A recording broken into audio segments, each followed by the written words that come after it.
ታስታውሳላችሁ ቢሊዮነሮቹ በሰርጓጅ መርከብ የሞቱትን? ታሪኩ እንዲህ ነው። ስቶክተን የሚባል ፓይለትና ኢንጂነር የሆነ ሰው ነበር። ሁሌም ዓለምን መቃኘት ይፈልግ ነበር።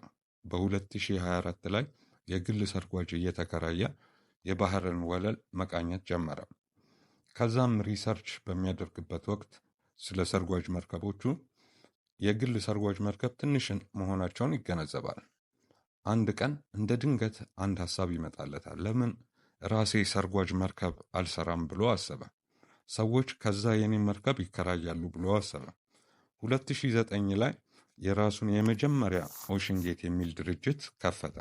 አሁን ካሉት የግል ሰርጓጅ መርከቦች የበለጠ ትልቅ መርከብ ለመስራት ወሰነ።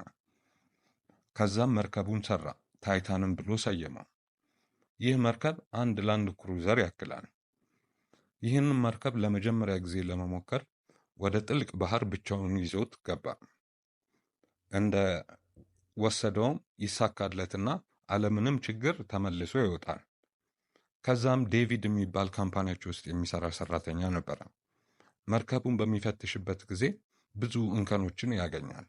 ይሄንም እንከን ለአባሎቹና ለባለቤቱ ለስቶክተን በሚናገርበት ጊዜ የምትናገረው ነገር ትክክል አይደለም፣ መርከቡ ሴፍ ነው ብለው ከዛም ብሶ ከስራ ያባሩታል። በ2021 ላይ ኦሽን ጌትስ ስራ ጀመረ። የታይታኒክ መርከብ ለማሳየት ለአንድ ሰው $250,000 ነበር የሚያስከፍለው። የመጀመሪያ ተጓዦቹ 13 ሰዎች ነበሩ። እነሱንም አለምንም ችግር የባህር ወለልን አሳይቶ በሰላም እንዲመለሱ አደረገ። ከዛም በኋላ ሁለተኛ ቱሪስቶቹ 2 ቢሊዮነሮችና 3 ሰዎች 5 አጠቃላይ ሆኖ ሰርጓጅ መርከብ ውስጥ ለመጎብኘት ይገባሉ። ይህ ሰርጓጅ መርከብ የሚያሳያቸው የተሰባበረውን የታይታኒክ መርከብ ነበረ። ከዛም ከገቡ ከተወሰነ ጊዜ በኋላ ኮሚኒኬሽን ሙሉ ለሙሉ ይቋረጣል።